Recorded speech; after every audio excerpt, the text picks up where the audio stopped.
But the whole time I am like, we don't get to see the devil card for that Andre, but it turns out that Andre is still alive, where we get the devil. An unseen devil, but devil nonetheless.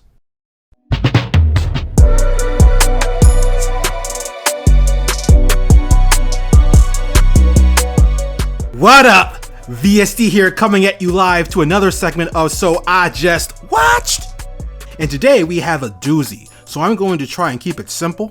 The movie is called Tarot, and it's a new horror film centered on the idea surrounding tarot cards, or rather should I say, tarot cards. As always, I will go over fundamentals, where I will look at the overall story concept as it applies to any history, religion, or politics involved in the making of the overall tale. Technicals, for how it was shot and executed as a whole. Acting, by looking at how each actor portrayed his role to be as believable as possible. The physical story of the overall direction of the plot, and the emotional story of the overall direction of the plot as it applies to the weaknesses of the main characters in question. So let's dive in, baby.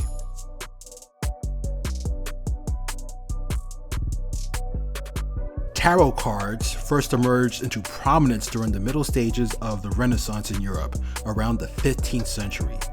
Originally, it was a card game similar to Uno or Apples to Apples, known as Tarocchini. Tarocchini, as the name suggests, originates in Italy, where the face of the cards consists of angel, moon, sun, world, cavaliers, jacks, kings, Moors, magician, queens, pip cards, number trumps, and the fool. Already, you can tell that these were the precursors to modern day playing cards. Originally, the playing cards we are used to using, like playing Go Fish or poker, used to have another face card called the Knight, and another suit called the Eagle, alongside clubs, spades, diamonds, and hearts. So, if tarot cards were originally a card game, then where does this mystical element arise from? Apparently, during the Renaissance, as it was under the influence of the Roman Catholic Church, certain people deemed during the Middle Ages that these cards were tools of sorcery. This was because although they were seen as a card game, there were certain groups who used something similar to the cards for practices in divination, which can be seen amongst ancient Egypt, the Jewish Kabbalah, Hinduism, and Taoism in China, as seen in the I Ching. This view was widely held by French occultists, and versions of these cards were used for divination. The earliest evidence of tarot cards used for fortune telling was found in a manuscript written by an anonymous source around 1750. And the popularization of cards used for such purposes can be linked to former Protestant pastor Antoine Court and French occultist Jean-Baptiste Alliette. Tarot cards have long been associated with astrology, with each card being linked to a specific astrological sign, planet, or element. It would appear that all of this rooted in France, and that the esoteric use of these cards was sourced from diverse religious sources, where there are now 78 cards divided into two categories.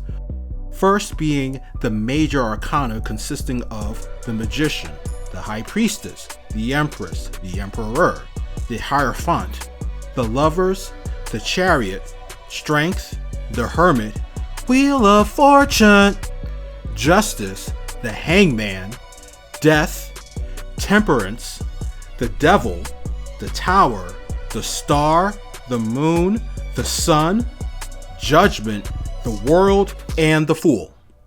Second being the minor arcana, consisting of 56 cards divided into 4 suits, where there are 10 numbered cards and 4 court cards, being the king, the queen, the jack, and the knight. In conclusion, there are 3 decks most commonly used today. First is the Tarot of Marseilles, which was the playing card deck in France. Second is the Rider-Waite Tarot, which was published in 1909 by Rider Company with the help of a mystic named A.E. Waite and Pamela Coleman Smith, who were both members of the Hermetic Order of the Golden Dawn. also known as the Golden Dawn Secret Society. And the last is the Thought Tarot, developed by none other than Aleister Crowley. So ask yourself, are you playing a game or trying to enact divination? Welcome to the world of tarot.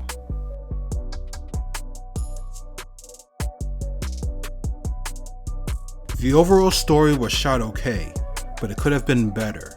I saw a few jump cuts like in the subway scene where the second kill was to take place. Now for those of you unfamiliar with the term, jump cuts take a single shot and jump either forward or backward within the same shot. In certain aesthetics, like in music videos, it is quite powerful, but in film, you want to try and avoid it, unless there is a way for you to add tension in a smart way. Rarely. Overall, it's best to avoid. The costume design was pretty good, especially with the special effects of the monsters and the cards themselves. This, however, can be a pro and a con for the overall feel of the movie. In horror films, the key to a scary story is not anticipation, but a surprise. You have to tease the imagination of the audience of what the villain could look like or could be doing. This movie fails at that. It borrows from commonly used techniques like silhouettes of the villain in the background, but not in a way that makes you frightened. Due to this, movement cues combined with sound cues are used to give an artificial fright to the audience. Also, the constant use of cuts throughout the movie takes away from the psychological tension, thus causing it to move from being a horror movie to being an action movie in technique.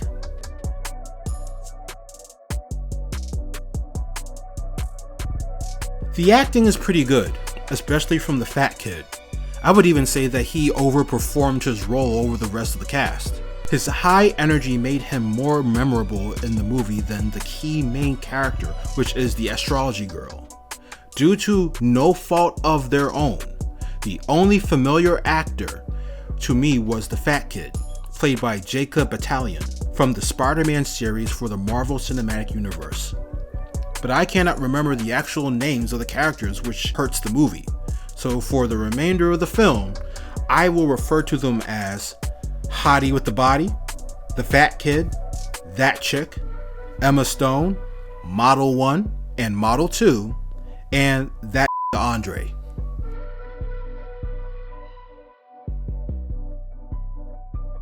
The direction of the plot is like so. A bunch of college students, at least it looks like that to me, rent a house for a birthday party, stumble on tarot cards, play the game, and end up getting cursed, where each one of them dies one by one. This causes them, or most of them due to one character's unbelief, to venture out to save their lives from impending doom. And this is the main conflict of the movie. Now, for my notes.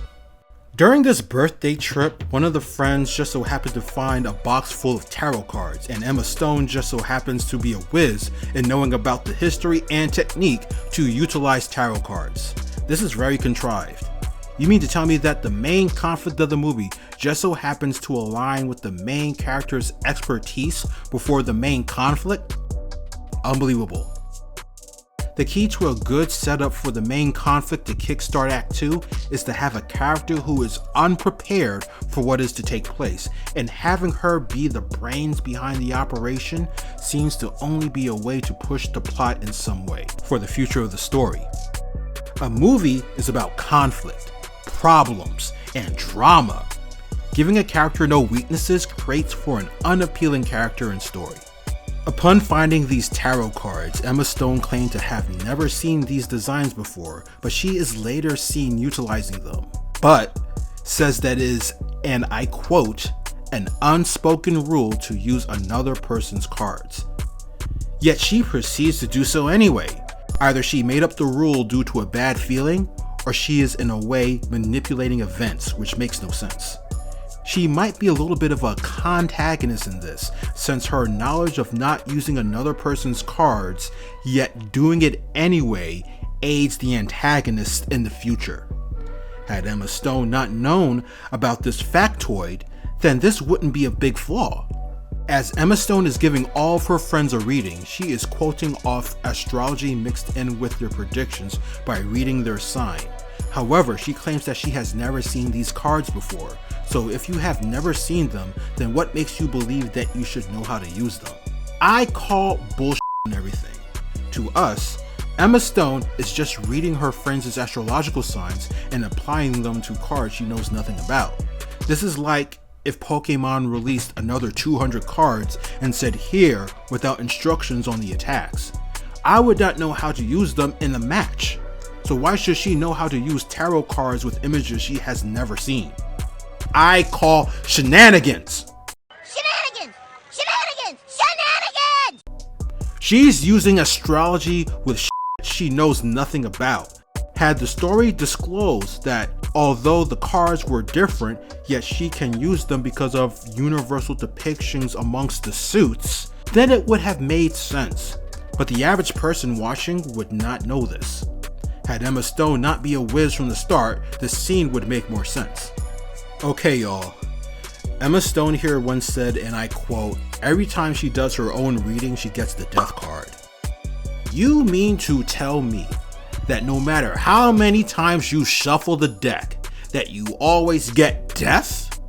That's like me playing 21 and always getting the ace of spades as my final card. Does that sound believable? But as the screenwriter put it, death will be the end of her. Due to the constant use of tarot cards and astrology, this story is filled with way too many foreshadowing elements. From the cards, the podcast in the car ride home, and to even the constant dialogue around astrology. I'm a Taurus.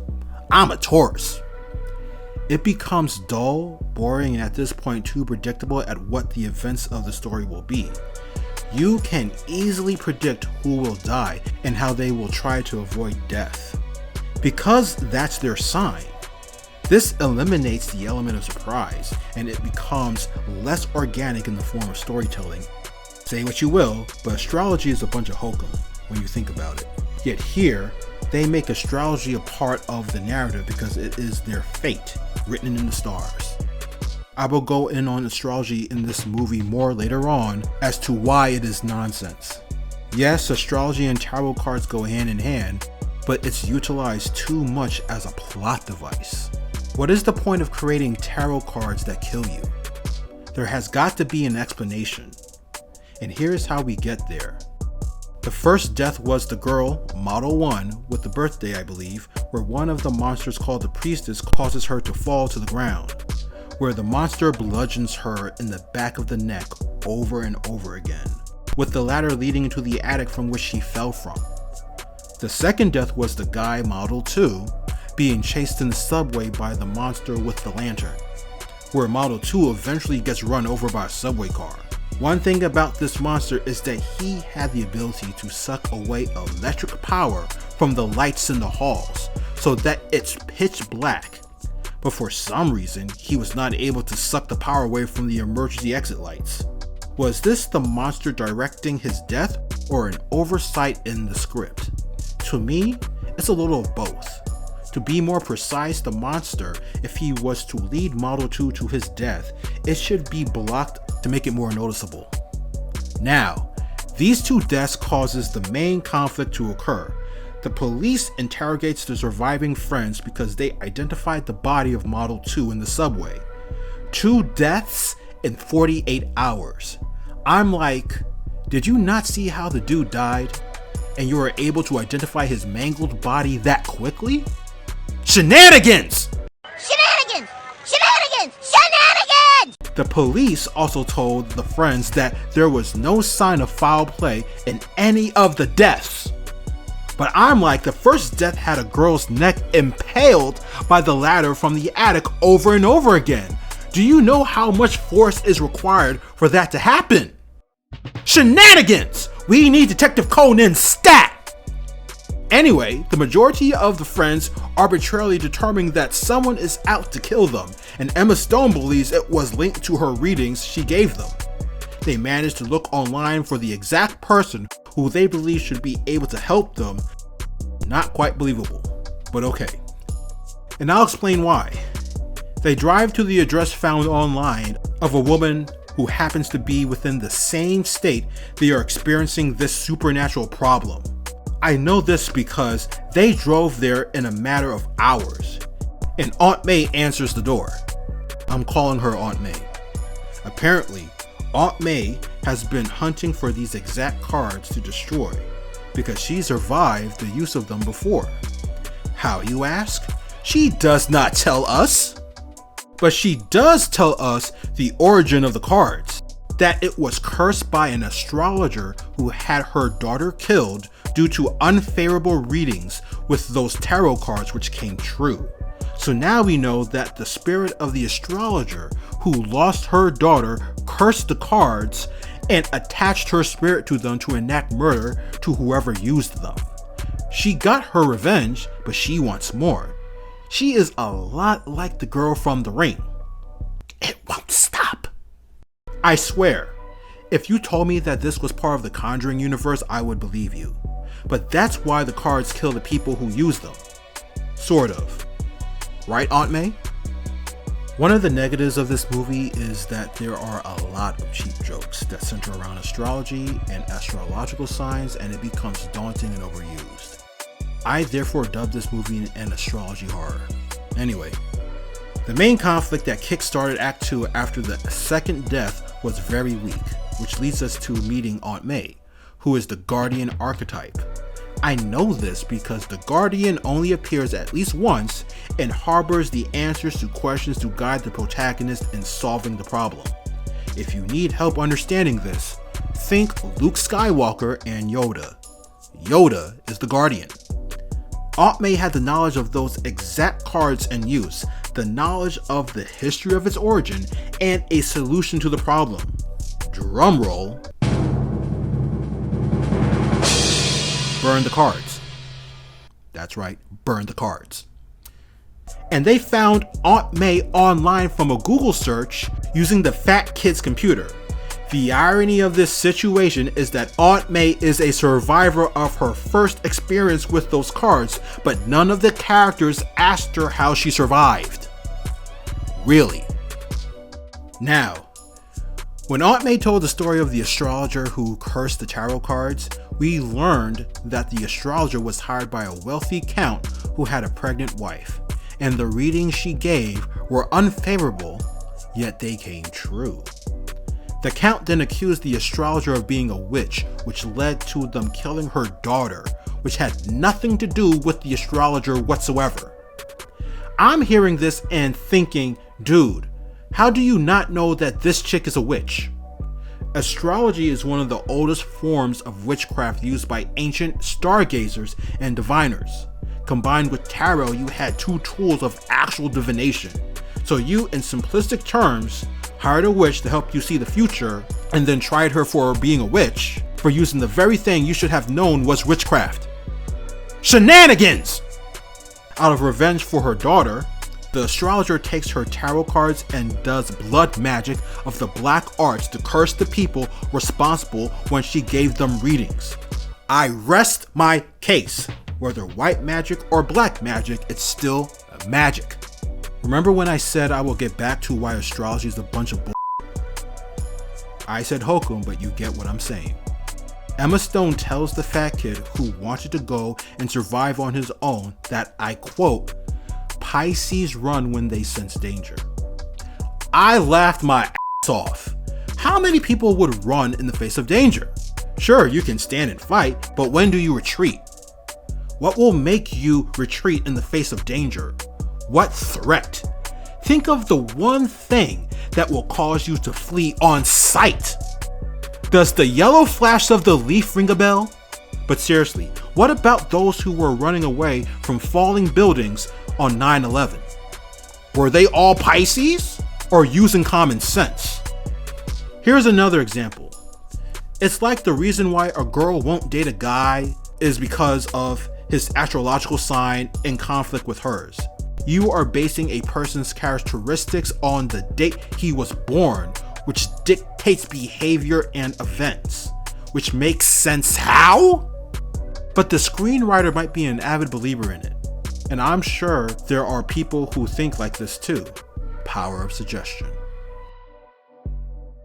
If I'm being honest, out of all the scenes that were done, the most creative scene to me was the clown scene with the fat kid. The actor is excellent in comedy roles like this. The director blocked this scene very well. The fat kid was trapped in an elevator that was opening and closing on the 5th floor with the monster clown playing mind games with him the entire time. That is a scene you must see. I won't spoil it for you. Another negative though of this movie is the deaths that take place one after the other. I could be wrong, but it looks like it was going in the order of how the readings were done. And Emma Stone should have seen this coming. I'm sorry, I didn't mean to laugh. However, we move from 24-hour death cycles to hours, so I am unclear about the rules. Also, I hypothesized that the order of the deaths equaled the amount of earnings each actor was paid for their part in the movie. To fix this solution, a variable would be more interesting with another twist in the rules. This would take the audience from expectancy to surprise much better. The low point of this movie was the fact that the cards would not burn, and upon Aunt May's arrival to help out, she is killed by the astrologer who was summoned by her. The astrologer gave Aunt May a reading by controlling her body, which created a strong low point, because the purpose of a low point, which ends Act 2, is to create a sense of hopelessness where there are no foreseeable options. The cards won't burn, the Guardian is dead, no healers, and we are all at level 5 fighting a level 99. I'm joking. This brings us to our next death with the most creative monster of them all, the Magician. I saw so much potential with this monster, and since it is discovered that the astrologer shapeshifts into these monsters, knowing that there is one monster overall, why does the astrologer not maintain this ability to use tricks? Also, why would the hottie with the body hide in the chest, which is later used to trap her, and saw her in half? Not smart. But here's the thing.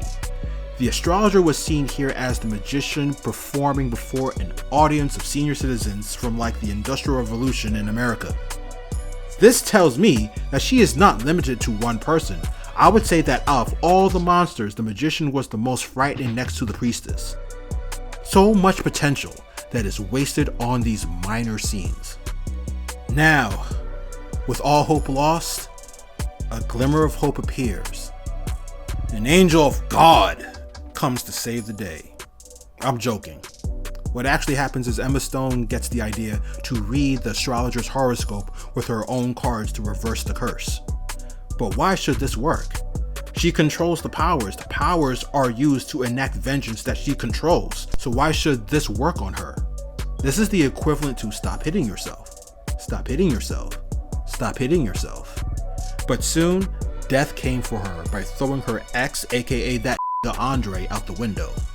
She ran from death, hid in the closet, but apparently death was in the closet too. Where's Tom Cruise? We're not coming out the closet, better just go away. So I started to get angry. No, I'm joking, come on guys. But the whole time I am like, we don't get to see the devil card for that Andre, but it turns out that Andre is still alive, where we get the devil. An unseen devil, but devil nonetheless. But eventually, Emma Stone reads the astrologer's horoscope, and Talk No Jutsu's her to be banished to the Shadow Realm, aka Times Square at 6 p.m. for New Year's Eve in the cold rain, with performances by J-Lo and Ja Rule, the Black Eyed Peas, Pink, and Blink-182. But here's the thing. If the astrologer made a pact with the devil, then the reverse horoscope ritual would make more sense, because it's not her powers that she is bending. Remember, a house divided against itself can't stand, so why should Satan be able to cast out Satan? In the end, Emma Stone and that Andre walk the streets, and up pulls up in a whip the fat kid, and the first thing that comes to my mind is, how the f*** are you still alive? Apparently his paycheck was fat! No pun intended. Turns out his roommate showed up, which disrupted the clown's kill streak. and he was seen quivering in the elevator during a flashback. This makes absolutely no sense, but perhaps it was part of his contract.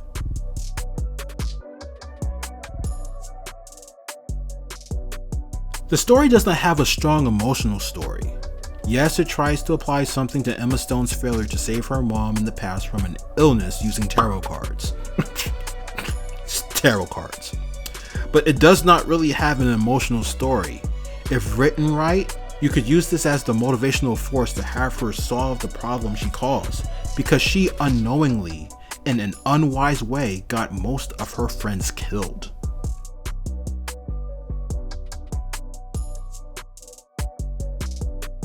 Now, taking fundamentals, technicals, acting, physical story, and emotional story to play, I have to give this movie 1 star. Here is why. Sure, it had great graphics and okay acting, but that's really it. You don't leave feeling anything when it's over, and you are left with more holes and questions than answers. The major thing that killed this horror film is the many cuts. Due to this, tension is shifted and moved at a different pace, making it more of an action movie than a horror flick. Pacing is what this movie lacks, and they use sound effects with quick cuts of motion to simulate fear in the audience, and it fails at that at times. If you want a good modern horror film with excellent pacing, watch the remake of the movie The Woman in Black starring Daniel Radcliffe. Thank me later. One thing they should stress is that if they were to behave differently from their astrological sign, then they could survive, but that was never really focused on as a plausible solution.